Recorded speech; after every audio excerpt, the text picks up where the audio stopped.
छोड़े दे रहा हूं कि राजा जनक यदि लायक न होते, नालायक होते, लायक न होते, नालायक होते, तो क्या सीता और उस महान शक्ति जैसा धनुष तोड़ने वाले से सीता और महान शक्ति जैसा व्यक्तित्व क्या राजा जनक का जामाता और पुत्री के रूप में होता?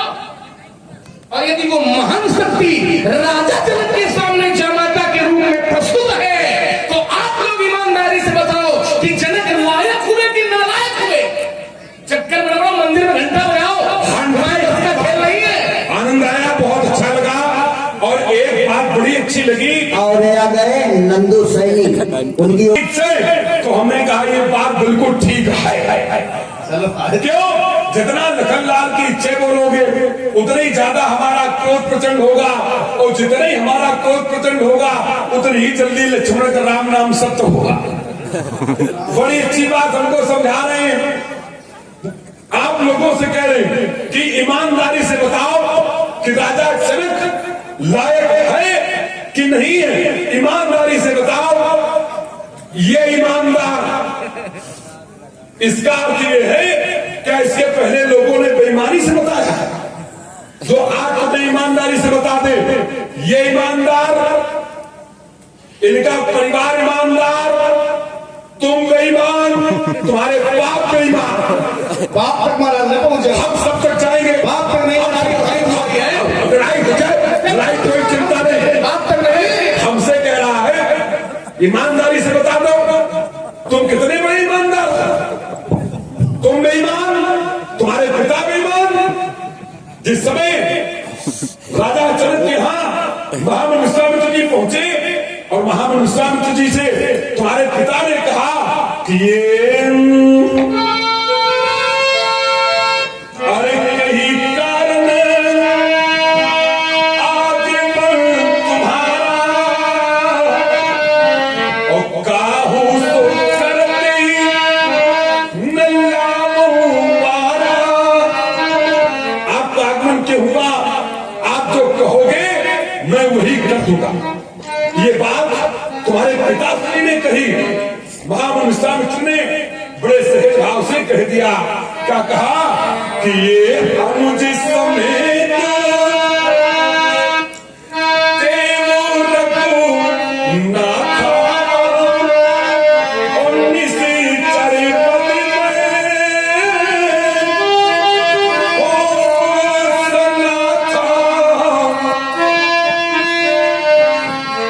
छोटे भैया के शहीद राम को दे दीजिए।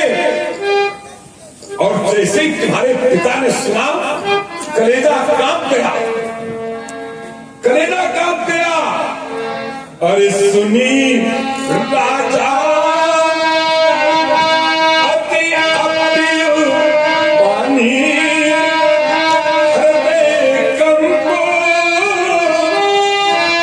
मुखित पिकुमलानी।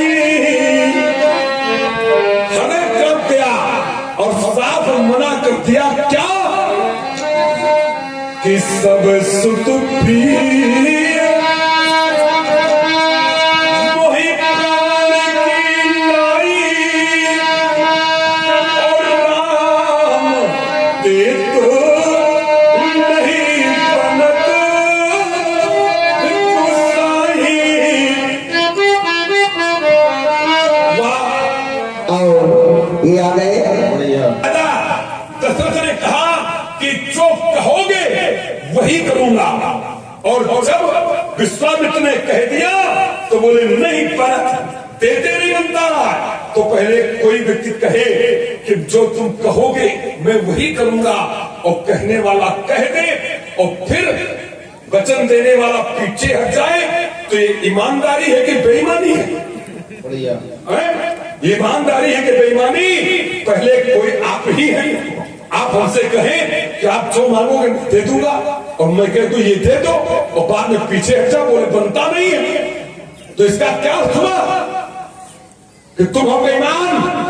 और यहाँ विद्यार्थी बैठे, मैं सिद्धांत की बात करता हूं, तुम अपवादों को ज्यादा मानते हो, इसलिए मैं सुना रहा हूं आपको। यहाँ वंशवाद का जिन्होंने पाठ पढ़ा होगा जिन्होंने पढ़ा होगा अध्याय, चलो छायांकन करा लो। चिंता ज्यादा है आपको। नहीं स्थिर हुई है ना, चल फिर रहे थे एक स्थान पर स्थिर हो, अचल हो, चलो करा लो भाई। अचल बनेगा। आइए, उसमें ये आता है कि माता पिता के लक्षण 10 पीढ़ियों तक बच्चों में आने की संभावना बनी रहती है। तो तुम तो 10 पीढ़ी तो दूर, तुम तो पहली ही पीढ़ी के हो, तो पूरे लक्षण उतर आए। तुम्हारा बाप नहीं मान और तैसे तुम। आइए, एक छोटी सी बात आपने और कही थी राजा जनक की। अब देखिए जब फंसा तो कहां से निकल रहा है। पहले तो कहा कि लायक नहीं है और हमने इसी का शब्द पकड़ा, इधर उधर का नहीं हमने पकड़ा। जनक कही जैसे अनुचित पानी, ये लक्ष्मण ने ही कहा था, हमने नहीं कहा। और जब कहा कि अनुचित माने नालायक, अब तो इसको अपना उत्तर देना चाहिए था, तो अपना नहीं दे रहा, अब कह रहा है, अब तो पलट रहा, स्वयं पलट रहा, अपन ही कहीं करके पलट रहा। तो अरे अपनी तो मानो कम से कम, हमारी न मानो तो न मानो, अपनी कही तो मानो, तो अपनी नहीं मान रहा है। अब देखिए इनकी बात है, इसी प्रसंग को फिर पढ़ते हैं और थोड़ा सा आगे बढ़ाते हैं। लक्ष्मण ने कहा अपने भैया से कि भैया आदेश दे दीजिएगा। अरे चोरा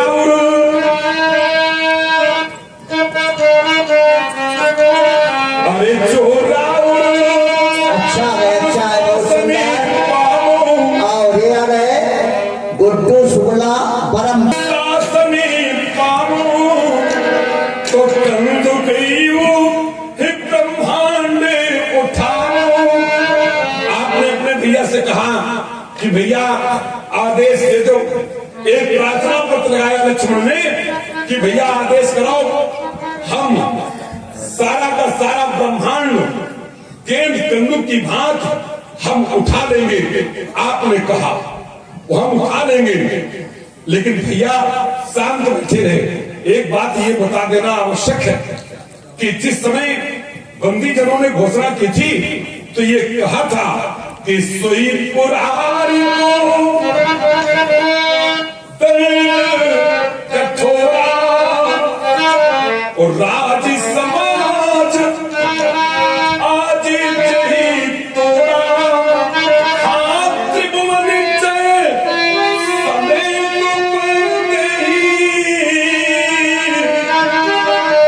और बिनहि विचार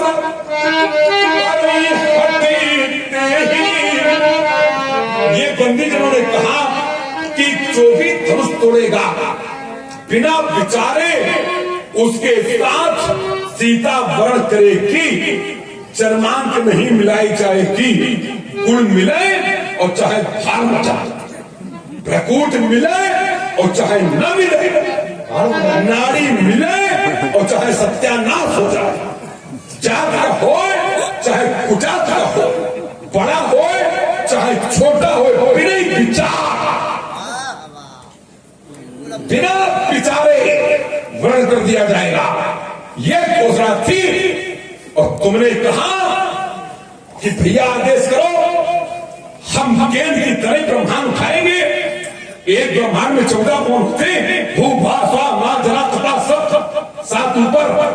अब देखो जब इनके बारी आई तो ये उदाहरण कहां से जाए, हम तो मानस में घुस के देखते ये कहां तक जाए, गलत हो। इनका आम बहुत निकला।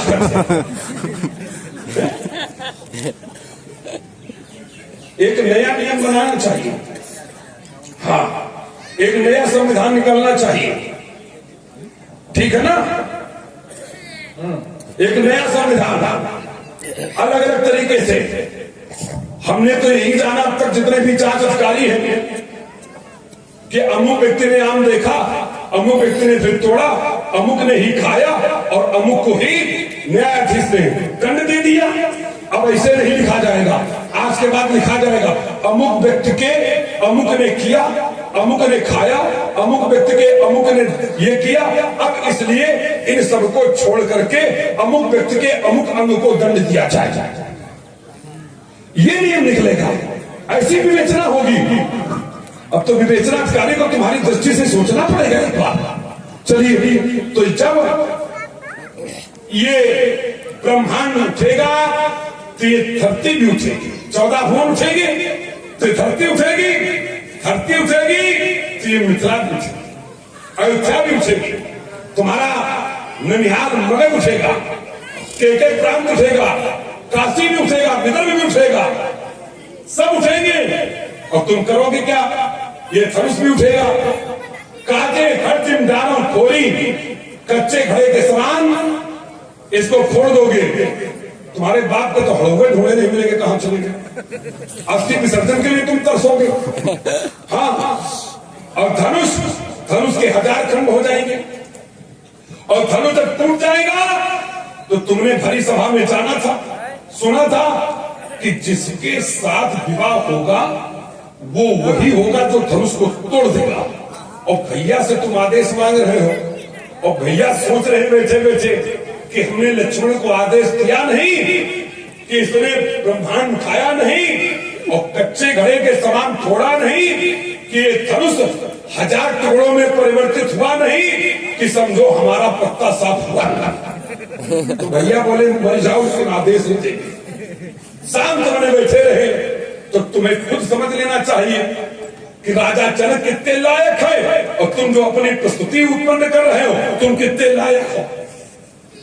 स्वामी के सामने प्रार्थना पत्र दे रहे हो और स्वामी प्रार्थना पत्र पर विचार नहीं कर रहा है, तुम्हें खुद समझ लेना चाहिए था कि हम कितने लायक हैं। चलिए आइए इसका समझ ले। बहुत बातें आपने रख दी, विस्तृत उत्तर कुछ किया है आपने, यद्यपि बात कुछ दी हो, आप न जाने कहां से भूमिका बना करके कुछ न कुछ समय कट जाए। कैसे हो प्रसंग छोड़ता नहीं हूँ पंडित जी, कैसे न कैसे प्राण बची जाए। कर्म वाला सिद्धांत अलग हो गया, और ये आपने नई कथा रख दी। करे कितने लायक थे लक्ष्मण तुम्हारे, कैसे भैया थे, भैया सोच रहे थे हमारा पत्ता साफ, यदि हमने आदेश दे दिया तो कितने लायक थे जो भैया कुछ शांत बैठे रहे, उन्होंने कुछ किया नहीं। अब विचार करिए जरा, हम लायक ना होते, हमारे भैया शांत नहीं बैठे रहे, हमने जब ये सब कहा कि तौरो छत्रक दंड या पृथ्वी को उठा लूं, कंदों क्यों ब्रह्मांड उठाऊं, तो हमारे भैया ने कुछ किया। क्या किया? तो प्रमाण यहाँ है। क्या है? यदि हमने अनुचित किया होता, हमने अनुचित किया होता, तो यदि पुत्र कुछ गड़बड़ करता है, पुत्र ने कुछ अनुचित किया है, नालायकी की है, तो पिताजी दुखी हो जाते हैं अंदर से कि हमारे पुत्र ने गलत किया है, जिसके कारण हमें लज्जित होना पड़ रहा है। लेकिन जिस समय हमने राजा जनक से ये सब कहा, प्रमाण उठाओ, और ये आ गए हमारे बाबू रमजान खान की ओर से 10-10 रुपए दोनों मूर्तियों को, तथा मौजी लाल जी फौजी साहब। उसी प्रसंग से मैं उत्तर किए देता हूं, यदि हमने अनुचित किया होता, नालायकी की होती, तो हमारे भैया के अंदर दुख होना चाहिए कि हमारे छोटे भाई ने गलत किया है। लेकिन हुआ क्या? प्रमाण क्या कहता है व्यास जी महाराज? तो शास्त्र ने आदेश दिया। क्या दिया? तो कहा गुरु रघुपति सबे मुनि मने माही। जिस समय लक्ष्मण के वचन सुने, लखन सपूत वचन जब बोले, तो डगमगाने मही दिग्गज डोले। तो लक्ष्मण के वचन जब हमारे बड़े भैया ने सुने तो हुआ क्या? तो कहा गुरु रघुपति सब मुनि मने माही। अब मुदित भय लक्ष्मण की वाणी को सुनकर के राम मुदित भय, मुदित माने प्रसन्न। तो भैया प्रसन्न कब होता है? स्वामी प्रसन्न कब होता है? जब सेवक अच्छा काम करता है, कि सेवक बुरा काम करता है, तब स्वामी प्रसन्न होता है। तो लक्ष्मण ने किया अच्छा। और समझना, यदि हमने अनुचित किया होता तो अनुचित करने पर पिताजी पुत्र को दंड देते, नालायकी करने पर पिताजी पुत्र को दंड देते हैं। लेकिन हमारे स्वामी ने क्या किया? तो कहा से नहीं रघुपति लखन निवारे, प्रेम समेत निकट बैठारे। यदि पिता पुत्र पर प्रेम कर रहा है ना, पिता पुत्र पर प्रेम कर रहा है, तो कौन पिता पुत्र पर प्रेम करेगा? लायक पुत्र पर करेगा कि नालायक पर करेगा? जैसे तुम अपने पिता के 5 पुत्र हो, 4 ने बात नहीं मानी, माता को मारने की, लेकिन परशुराम जी ने मान ली, तो पिता को कौन पुत्र प्यारा होता है? जो पिताजी की बात मानता है वही पुत्र पिता को, जो लायक पुत्र होता है उसी के प्रति पिता का प्रेम होता है। और हमारे प्रति हमारे भैया का प्रेम है। इसी बात से यह सिद्ध हो जाता है कि लक्ष्मण लायक है, लक्ष्मण नालायक। बातें चाहे जितने घुमाने का प्रयास करो। अब इन्होंने कहा लक्ष्मण तुमने कहा था कि हम धरती को उठा लेंगे, नंदू के ब्रह्मांड उठाऊं तो हमारा विवाह सीता से हो जाएगा, चूंकि ये प्रण था। तो भैया ने सोचा कि पत्ता साफ, हमारे भैया तुम्हारी तरह नहीं सोचते हैं कि हमारा पत्ता साफ। समझो जरा, पत्ता साफ भाषा समझो जरा। इन्होंने कहा भाड़ में जाए, नारी बने चाहे न बने, भाड़ में जाए। बढ़िया महाराज बोल रहे हैं, सब बेदे से बोल रहे होते भाड़ में जाए। हमारे को तो बताते मैंने आम दिखाई पड़ता, तुम्हें तो भाड़ दिखाई पड़ रही। सुन लो ये स्थिति आ गई, गले दिन खराब हो गए। अब आइए, इन्होंने कहा भैया ने सोचा आदेश नहीं देंगे चाहे मर जाओ, क्योंकि हमारा पत्ता साफ हो जाएगा। नहीं साफ हो जाएगा। कैसे नहीं साफ होगा? एक सामान्य नियम मैं आपको बता दूं। आपकी बातों को सिद्ध करने के लिए हमें सामान्य नियम मिल जाते हैं। जब मत लोक मत मिल जाए तो फिर वेद मत में जाने की आवश्यकता नहीं है। सामान्य सा नियम यह है कि जैसे राजा ने यदि कहीं युद्ध जीतने की बात आई तो लड़ाई राजा के सैनिकों ने लड़ी, जानते ना, लड़ाई राजा के सैनिकों ने लड़ी, युद्ध जीत लिया। अब लड़ाई जब सैनिकों ने लड़ी तो विजय किसको मिली? विजय किसको मिली? विजय राजा को मिली। क्यों? क्योंकि वो राजा के सैनिक हैं। सैनिकों में राजा का बल है, सैनिक राजा के अधीन है। तो काम सैनिकों ने किया लेकिन नाम राजा का हुआ। ठीक वैसे ही लक्ष्मण यदि धनुष तोड़ेगा तो किसके बल पर? तो कहा तो प्रताप महिमा भगवाना तौरव क्षत्रक दंड जिसमें तो प्रताप बलनाथ। लक्ष्मण राम के बल से धनुष तोड़ेगा। तो जब लक्ष्मण के पास अपना बल नहीं है, राम के बल से धनुष तोड़ेगा तो सीता किसको मिलेगी? इसलिए ध्यान देने की आवश्यकता है। ये दूसरी बात। तीसरी बात, हमने एक बात कही थी कि उन्होंने कहा लक्ष्मण ये ईमानदार, तुम बेईमान और तुम्हारे बाप बेईमान। ये सब आपने प्रसंग जोड़ा। और एक बात आपने कही कि लक्ष्मण हम तो सास में घुस करके प्रमाण देते हैं, और ये आम वाला प्रमाण, इनको आम ज्यादा दिखाई पड़ते हैं। बढ़िया महाराज, हम पर आपने आरोप लगाया कि हमें आम दिखाई पड़ते हैं। हमने तो एक उदाहरण लेकर के अपनी बात सिद्ध की थी। हमने थोड़ी कहा था कि आम वाला, एक उदाहरण देना। और उसके पहले आम हमने तब कहा जब तुम नहर पहले खोद चुके थे। पहली प्रस्तुति में तुमने कहा कि कोई नहर खोद दे तो हमें आम बाद में दिखाई पड़ा, तुम्हें नहर पहले खुद ही दिखाई पड़ने लगी। तो ये क्या वेद का प्रमाण है? ये क्या शास्त्र का प्रमाण है कि नहर खोद दो? इसलिए विचार करने की आवश्यकता है। अब आपने कहा कि तुम्हारे पिता बेईमान, तुम बेईमान। हमारे पिताजी ने कहा था कि जो आप कहोगे वो हम कर देंगे। अब बाद में कह दिया सब शुद्ध मोहि प्राण की सब शुद्ध प्रिय, लेकिन राम देत नहीं बने गोसाई। यद्यपि सभी पुत्र हमें प्राणों के समान प्यारे हैं, बाद में वो पलट गए कि राम हमें देते नहीं बनते हैं। तो हमारे पिताजी ने कहा, और ये आ गए शिव कुमार जी तक लक्षण पुत्र में आ जाते हैं, लेकिन तुम तो पहली पीढ़ी में हो तो तुम्हारे ज्यादा लक्षण आ गए पिताजी के। अच्छा, हमें पिताजी के लक्षण ज्यादा आ गए। तुम महाराज अपने पिता के कितने लक्षण? तुम्हारे पिताजी ने कितनी जीवन में मार काट की जो तुम्हारे अंदर मार काट का ये लक्षण आ गया। तुम्हारे पिता तो बड़ी शांत प्रवृत्ति के थे। ये भी कोई आवश्यक नहीं कि पिता का लक्षण पुत्र में आ जाए। पिता कहो हिरण्यकश्यप होए और पुत्र कहो प्रहलाद जैसा हो, तो ये भी कोई आवश्यक नहीं है। अब बेईमानी की बात का उत्तर ले लो। हमारे पिता ने यदि देने को कहा था तो दिया। अब यदि उन्होंने ये कहा कि राम देत नहीं बने गोसाई, तो ये बेईमानी की शुरुआत तुम्हारे घर से हुई। हमारे पिताजी ने यदि कह दिया कि राम देते नहीं बनता है तो इसका कारण तुम्हारे घर से जन्म लेता है। तुम्हारे घर से कारण क्या जन्म लेता है? हमारी अयोध्या में एक राजा हुए थे अम्बरीश, और अम्बरीश ने यज्ञ किया था। तो यज्ञ में यज्ञ पशु की बलि दी जा रही थी, घोड़े की। तो इंद्र ने घोड़ा चुरा लिया ये सोच करके कि कहीं अम्बरीश का यज्ञ सफल हो गया तो स्वर्ग का राज्य ना मांग ले। तो इंद्र ने घोड़ा चुरा लिया। ब्राह्मणों ने कहा कि यदि बलि नहीं दी जाएगी तो ये यज्ञ सफल होने वाला नहीं है। तो अम्बरीश सब जगह गए, कहीं यज्ञ पशु मिला नहीं। अंत में वो भृगुतुंग पर्वत पर गए, जहां परशुराम जी की दादी और परशुराम जी के बाबा अपने 3 पुत्रों के सहित तपस्या कर रहे थे। राजा पहुंचे। राजा ने जिस समय महात्मा जी को प्रणाम किया तो महात्मा जी ने कहा कि किस कारण यहाँ आए हो? तो उन्होंने कहा आपसे कुछ मांगने आए। तो आपके बाबा ने कहा मांगने आए, मांगो, क्या मांगना चाहते हो? जो मांगोगे मिलेगा। तो तो उन्होंने कहा कि यज्ञ पशु के लिए हमें बलि आवश्यकता है, तो पशु चाहिए, पशु कहीं मिल नहीं रहा है, बदले में चाहे कितना धन ले लो और 3 पुत्रों में एक पुत्र हमें बनाओ, दे दे। जैसे उन्होंने मांगा तो इनके बाबा ने फिर उस पर विचार किया कि यदि तुम्हें पुत्र चाहिए तो बाबा ने कह दिया कि बड़ा वाला पुत्र हमें ज्यादा प्यारा है, तो बड़ा वाला पुत्र हम दे नहीं सकते हैं। बाबा ने ये कह दिया, दादी ने ये कह दिया कि बड़ा वाला तुम्हें प्यारा है तो छोटा वाला हमें प्यारा है। तो दादी ने एक को बचा लिया, एक को बाबा ने बचा लिया, 20 वाला अपने आप निकल के खड़ा हो गया कि प्रभु तुम हमें ले चलो, ना माता जी को प्यारे हैं न पिताजी को प्यारे हैं। निकल के खड़ा तो हो गया, लेकिन उस पुत्र ने माता पिता को ये श्राप भी दे दिया कि यदि हम ना माता को प्यारे हैं न पिता को प्यारे हैं तो आज से माता पिता की अंत्येष्टि क्रिया में मझला वाला पुत्र हाथ नहीं लगाएगा। यही कारण है कि आज भी मझला पुत्र पिता की अंत्येष्टि क्रिया को नहीं करता है, या छोटा करेगा या बड़ा करेगा। तो नियम किसके घर से बना? तुम्हारे घर से। क्या बना कि बड़ा पुत्र पिता को ज्यादा प्यारा और छोटा माता को। तो हमारे पिताजी ने वही तो कहा था, सत सुत प्रिय, लेकिन राम देत नहीं बने गोसाई। क्यों? क्योंकि राम बड़े हैं, तो बेईमानी का नियम तुम्हारे घर से बना है, उस नियम का पालन यदि हमारे पिता ने किया है तो क्या उसको बेईमान कहोगे? नियम तुम्हारे घर का है, माना हमारे घर के लोगों ने है, तो नियम जहां से बना है फिर उसको गलत कहो। यदि उसको गलत कहोगे तो समस्या तुम्हारे लिए बन जाएगी।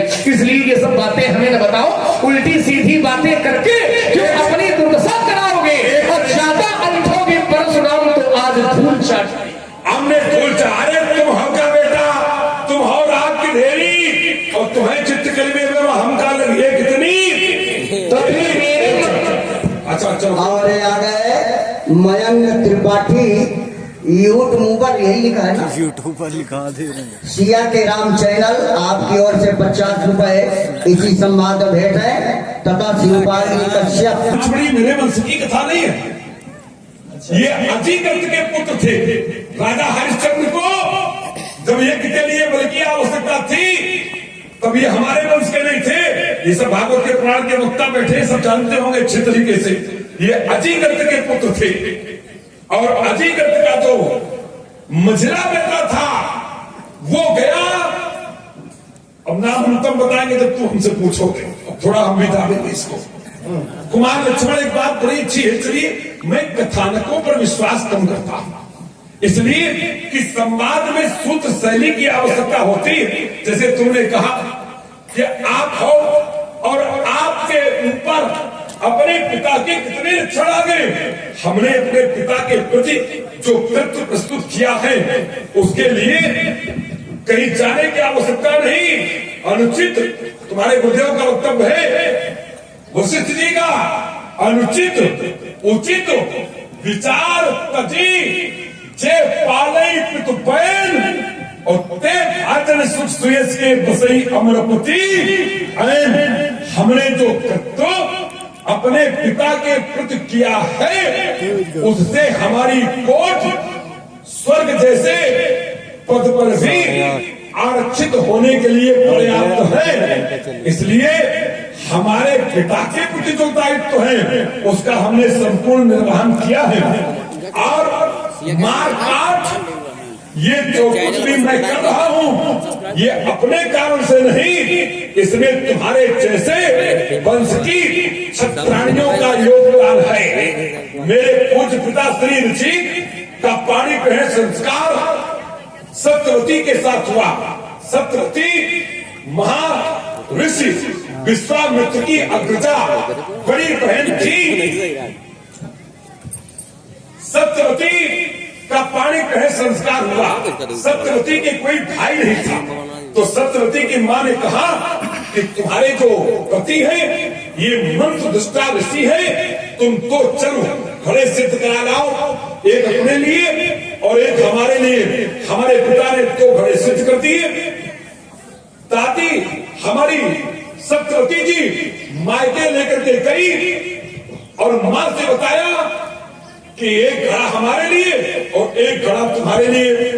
सत्यवती की मां के हृदय में विकार उत्पन्न हो गया कि कोई भी पिता अपने लिए अच्छा चल माने घड़ा सिद्ध करेगा, मेरे लिए उतना अच्छा नहीं करेगा।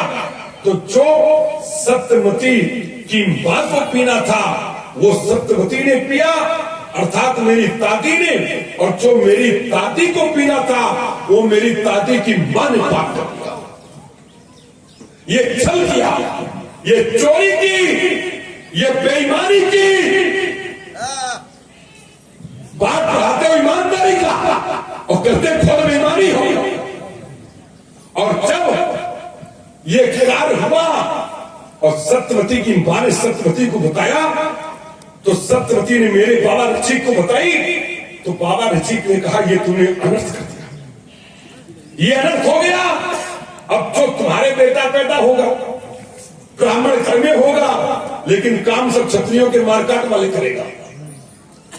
और जो तुम्हारी मां के होगा वो क्षत्रिय वंश में जन्म लेगा, लेकिन कार्य सब ब्राह्मणों के करेगा। तो कोई मां नहीं चाहती है कि वंश परंपरा के प्रतिकूल बालक जन्म ले।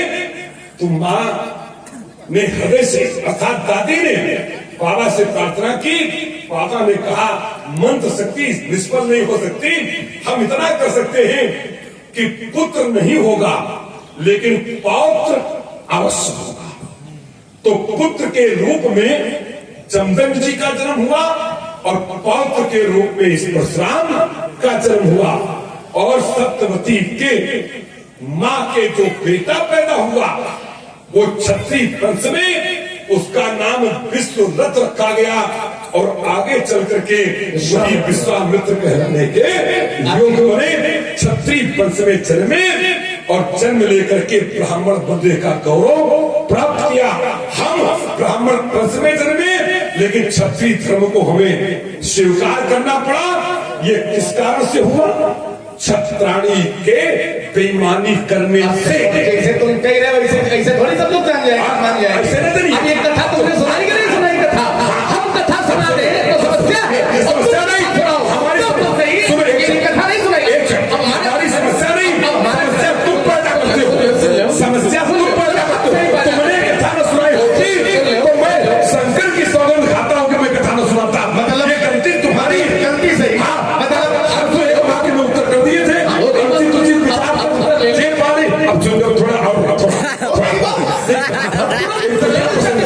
दूसरा प्रसंग हम ये चाहते हैं कि एक बात एक छोटी सी बात एक प्रार्थना पत्र लगा था। देखिए महाराज, बातें तो करके बहुत जल्दी निकल जाते हो, उत्तर करने में फिर छाती फटती। जब चर्चा यहाँ की होती है तो 3 कट पीछे जाते हो और ये 6 कट छलांग लगाते हो। ये बड़ी समस्या हमारे सामने। आपने कहा कि जिस समय हमने बांधा कि राजा जनक का ये प्रण है और ये तुम्हारी करतूती है और संकट में डाले हो सामने वाले को, तो बोले नहीं, हमारी बात को सुन करके राम प्रसन्न होंगे। राम मुदित प्रसन्न है, कुमार लक्ष्मण राम का प्रसन्न होना ये बात का विषय है। अभी तुमने प्रार्थना पत्र लगाया था, इसके बाद प्रार्थना पत्र पर विचार नहीं हुआ तो तुमने साथ में एक प्रमाण पत्र लगाया। क्या राजा जनक ने कहा था राजी कि ये दिल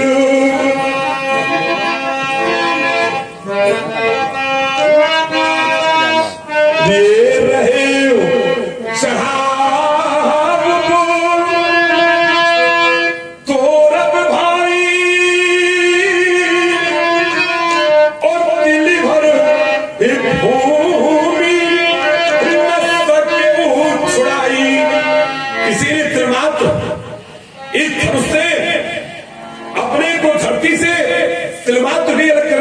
नहीं कर पाया, ये तुमने सुना था तो तुमने एक प्रमाण लगाया। भैया से कहा कि ये कमल नाल, ये धनुष है ना, तो ये कमल नाल चढ़ाऊ तो सती चोचनी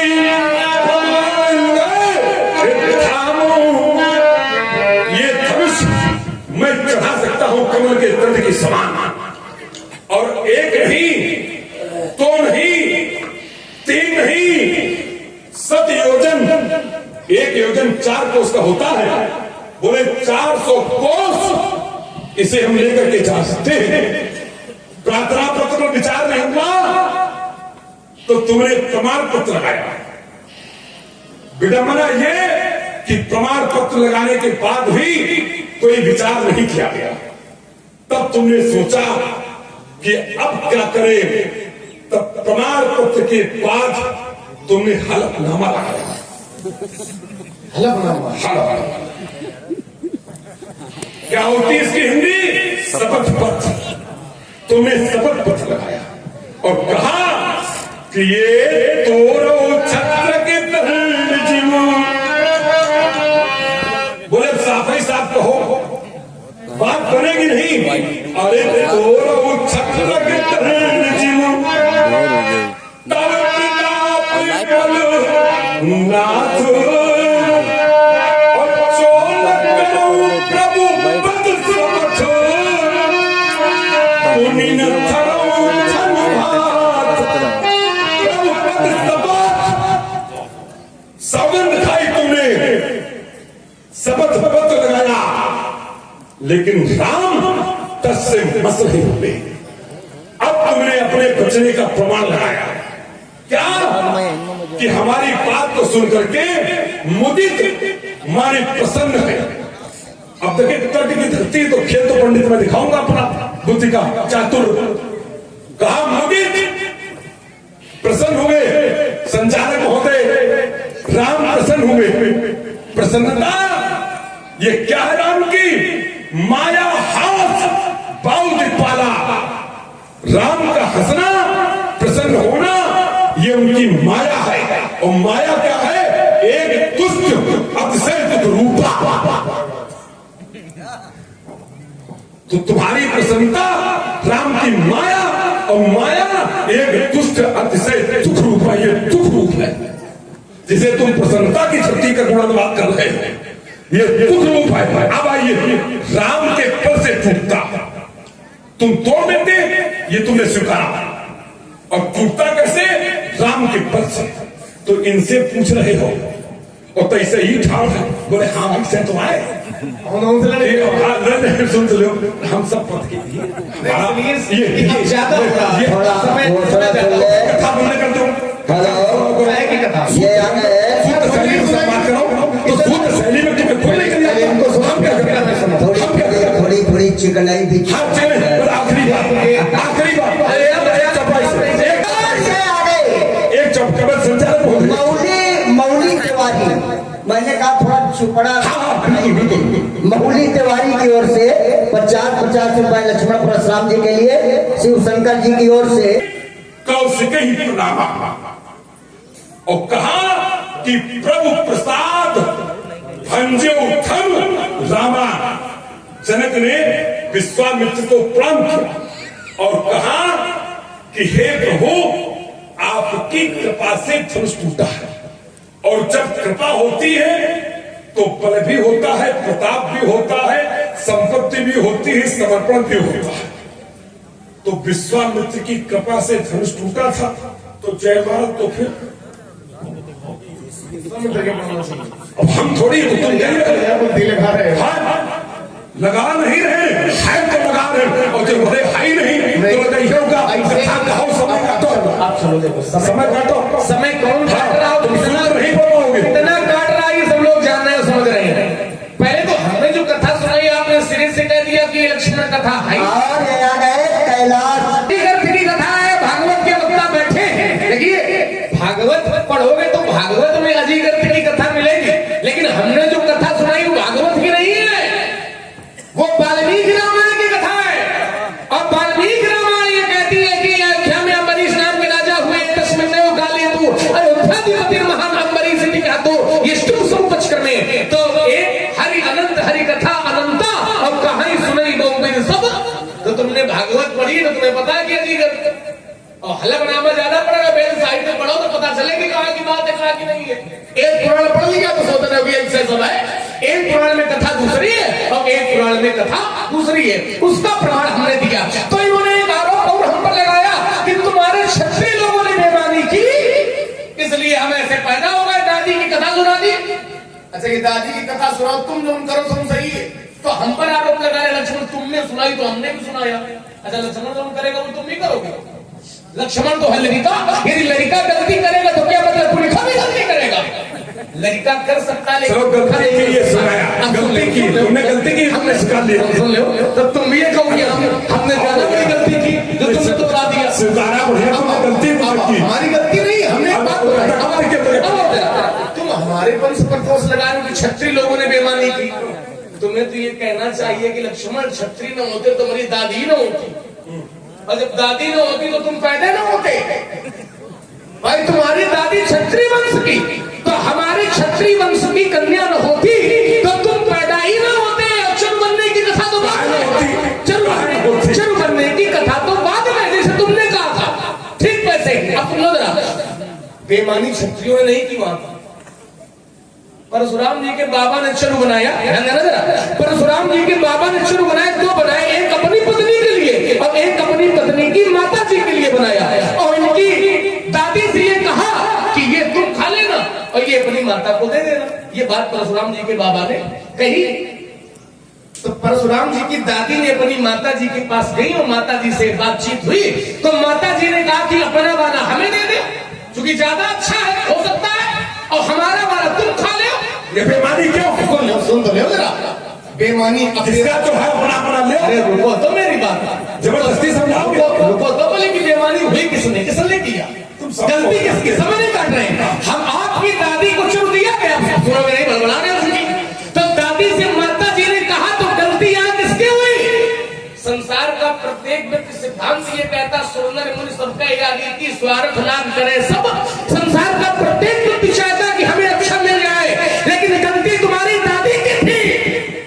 दादी से जैसा कहा गया था और फिर पति ने कहा था, तो नारी को पति की बात को छोड़ करके माता की बात नहीं माननी, क्योंकि नारी के लिए पति ही भगवान है।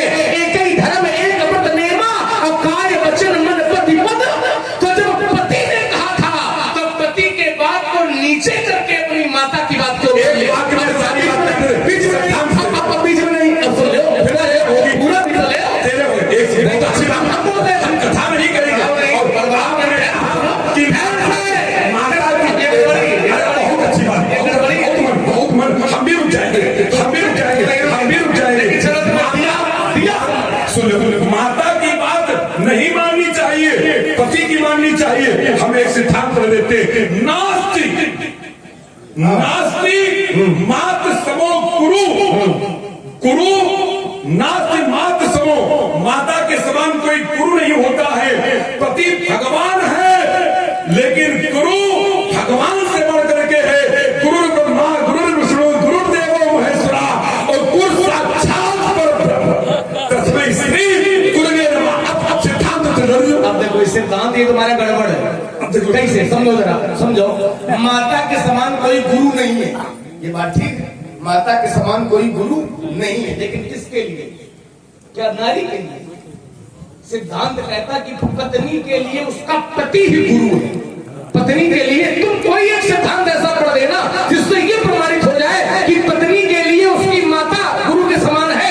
तो यदि पत्नी के लिए माता ही गुरु समान है तो फिर पति को गुरु क्यों कहा गया? नारी के लिए केवल ये कह दिया गया कि चाहे भगवान क्यों न सामने आ जाए, भगवान क्यों न सामने आ जाए, लेकिन नारी के लिए एक ही धर्म, एक व्रत नेमा और काय वचन मन पति पद प्रेमा। नारी के लिए पति भगवान है। बिल्कुल बहुत अच्छी बात है। देखिए हमने पढ़ा है नास्ति मात समो गुरु, माता के समान कोई गुरु हो सकते हैं। दत्तात्रेय ने 24 गुरु किए, तो 24 गुरु को मान्यता है, लेकिन माता के समान नहीं। अब तुमने कहा एक ही धर्म, एक पत्नेमा, काय वचन मन पति पद प्रेमा, ये बात तुम्हारी है।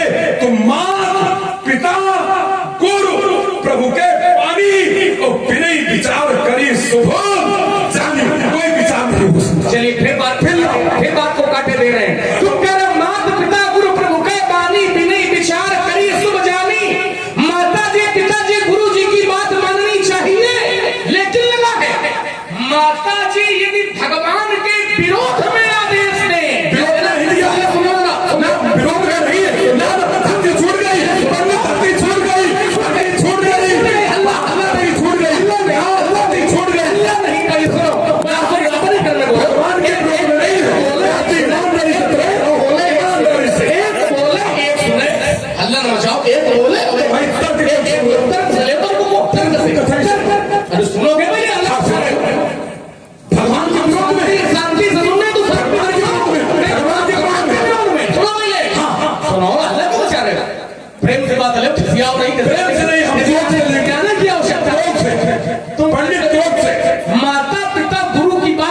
चाहिए। यदि माता जी भगवान के विरोध में आदेश दें तो फिर माता जी की बात नहीं माननी चाहिए। अब मैंने पहले कहा था कि नारी के लिए पति भगवान है, पति भगवान है, नारी के लिए पति भगवान है। अब भगवान ने जब कहा था कि ये तुम खा लेना और ये माता फिर वही पुरानी बातें तो फिर नहीं कैसे? जब भगवान ने कहा था कि ये तुम खाना भाई संजय ये माता को देना, वही पुरानी तो बातें फिर पति की बात क्यों नहीं मान रही? मचा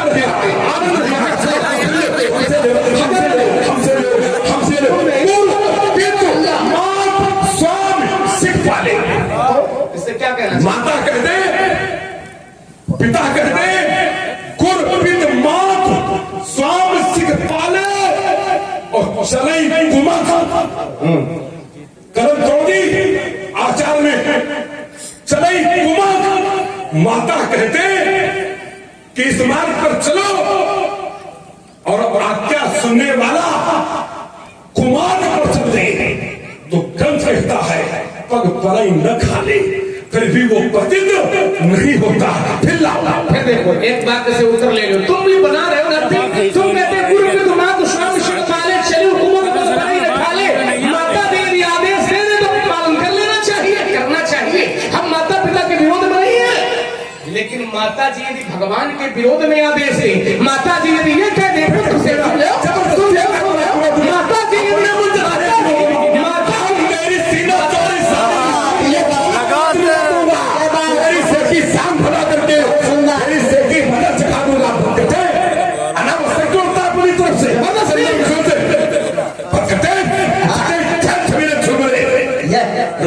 सामने से गुस्सा बोलते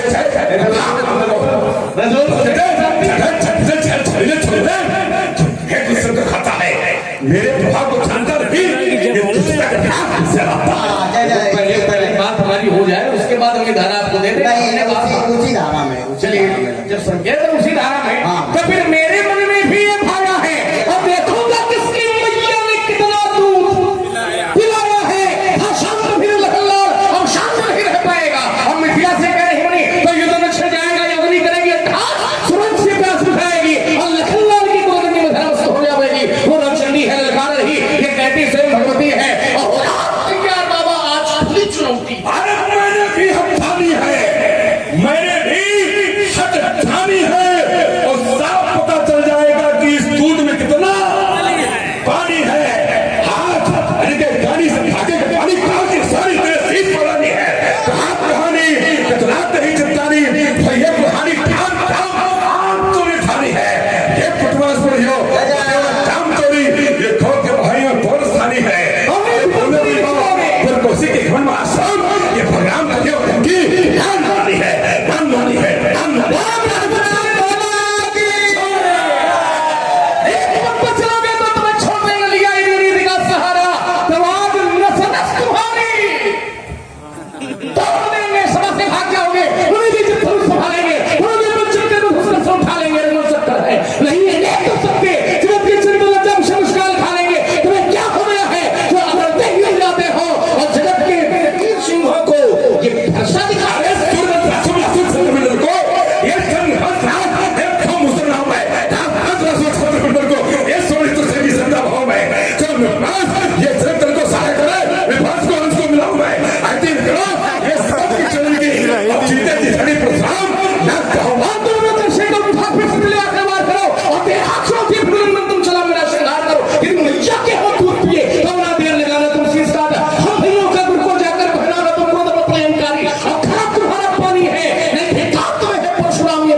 अब थोड़ी हमारी भी बात सुन लीजिए।